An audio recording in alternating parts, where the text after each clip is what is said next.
Assalamualaikum warahmatullahi wabarakatuh. Allah Subhanahu wa Ta'ala telah mengabarkan kepada manusia akan keberadaan malaikat.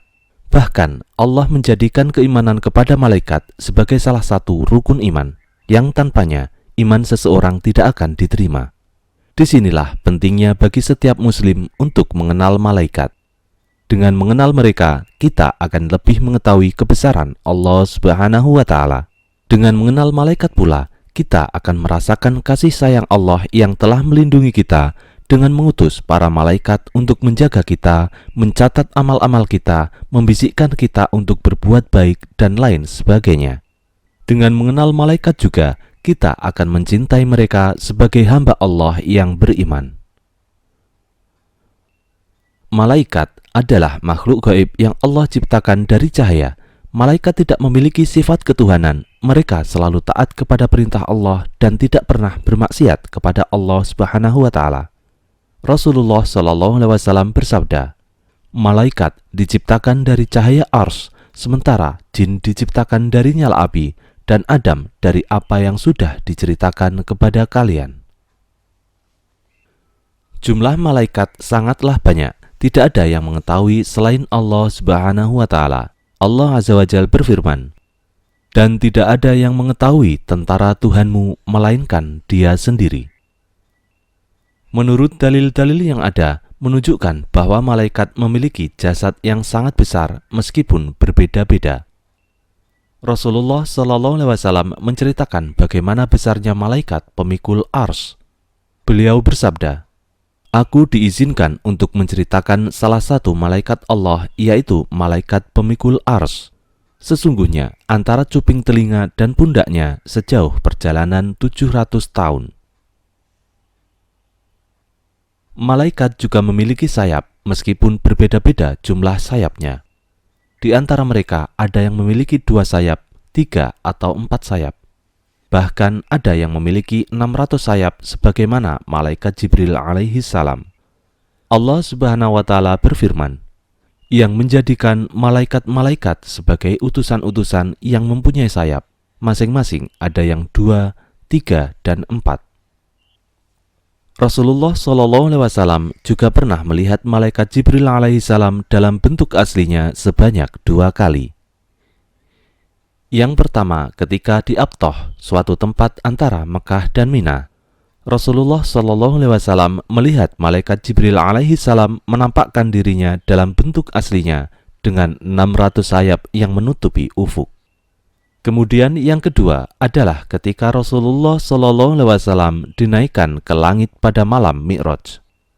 Allah Subhanahu wa Ta'ala berfirman, dan sesungguhnya Muhammad telah melihat Jibril itu dalam rupanya yang asli pada waktu yang lain, yaitu di Sidratil Muntaha.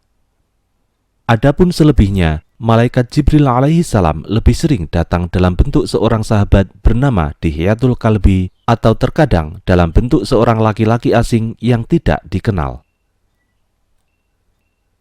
Malaikat juga memiliki akal, tetapi mereka tidak memiliki hawa nafsu sebagaimana manusia. Karena jika tidak memiliki akal, tidak mungkin Allah memuji mereka dengan menyebutkan sifat mereka. Allah Subhanahu wa Ta'ala berfirman, tidak mendurhakai Allah terhadap apa yang diperintahkannya kepada mereka dan selalu mengerjakan apa yang diperintahkan. Namun meskipun malaikat memiliki jasad, mereka tidak membutuhkan makan dan minum sebagaimana manusia, sebagaimana disebutkan dalam kisah Nabi Ibrahim yang didatangi oleh malaikat yang menyerupai manusia. Ketika dihidangkan makanan kepada mereka, mereka tidak mau menyentuhnya. Malaikat juga beribadah kepada Allah Subhanahu wa Ta'ala. Tempat mereka melakukan ibadah disebut dengan Baitul Ma'mur. Baitul Ma'mur adalah Ka'bah penduduk langit sebagaimana Ka'bah di bumi sebagai pusat ibadah penduduk bumi. Menurut Ibnu Abbas, Baitul Ma'mur adalah rumah di sekitar Ars yang dikelilingi oleh para malaikat.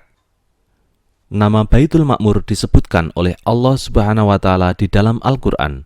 Allah Subhanahu wa Ta'ala berfirman, demi Baitul Ma'mur, demi atap yang ditinggikan langit, demi laut yang di dalam tanahnya ada api. Baitul Ma'mur adalah bangunan yang sangat mulia yang berada di langit ketujuh. Di sanalah para malaikat beribadah sebagaimana manusia beribadah di sekitar Ka'bah. Ketika Nabi SAW menjalani peristiwa Isra Mi'raj, sesampainya di langit ketujuh, beliau melihat Baitul Ma'mur. Ketika mengisahkan peristiwa Isra Mi'raj, beliau mengatakan, "Kami mendatangi langit ketujuh, lalu aku mendatangi Nabi Ibrahim. Aku memberi salam kepadanya dan beliau menyambut, 'Selamat datang putraku, sang Nabi.' Lalu aku melihat Baitul Ma'mur, aku pun bertanya kepada Jibril. Kemudian Jibril menjawab, 'Ini adalah Baitul Ma'mur. Setiap hari tempat ini dikunjungi 70.000 malaikat untuk melakukan ibadah di sana. Setelah mereka keluar, mereka tidak akan kembali lagi ke tempat ini.' Oleh sebab itulah Allah Subhanahu wa Ta'ala menjadikan Baitul Ma'mur sebagai sumpahnya, sebagaimana disebutkan pada ayat di atas, 'Demi Baitul Ma'mur.' Dan seperti yang kita tahu, makhluk yang Allah jadikan sebagai sumpah adalah makhluk yang mulia yang menunjukkan keagungan Sang Penciptanya. Ibnu Katsir ketika menjelaskan tafsir ayat di atas, beliau mengatakan, Baitul Ma'mur adalah Ka'bah bagi penghuni langit ketujuh. Untuk itu, Nabi Muhammad SAW melihat Nabi Ibrahim alaihissalam menyandarkan punggungnya di Baitul Ma'mur, karena beliau yang membangun Ka'bah di bumi, dan balasan sejenis dengan amal. At-Tabari meriwayatkan bahwa ada seseorang yang bertanya kepada Ali bin Abi Thalib radhiyallahu anhu tentang Baitul Ma'mur. Lalu Ali radhiyallahu anhu menjawab, "Itu adalah bangunan di langit sejajar dengan Ka'bah. Kemuliaan bangunan ini di langit sebagaimana kemuliaan Ka'bah di bumi. Setiap hari dimasuki oleh 70.000 malaikat dan mereka tidak kembali lagi." Imam At-Tabari juga menyebutkan sebuah riwayat yang mursal dari Qatadah, seorang ulama tabi'in. Beliau mengatakan, "Sampai kepada kami informasi bahwa suatu hari Nabi SAW pernah bersabda di hadapan para sahabatnya, 'Tahukah kalian apa itu Baitul Ma'mur?' Beliau menjawab, 'Allah dan Rasul-Nya yang paling tahu.'" Lalu Imam At-Tabari menjelaskan, Baitul Ma'mur adalah bangunan masjid di langit. Tepat di bawahnya adalah Ka'bah. Andai masjid ini jatuh, dia akan jatuh di atas Ka'bah. Wallahu a'lam bishawab. Wassalamualaikum warahmatullahi wabarakatuh.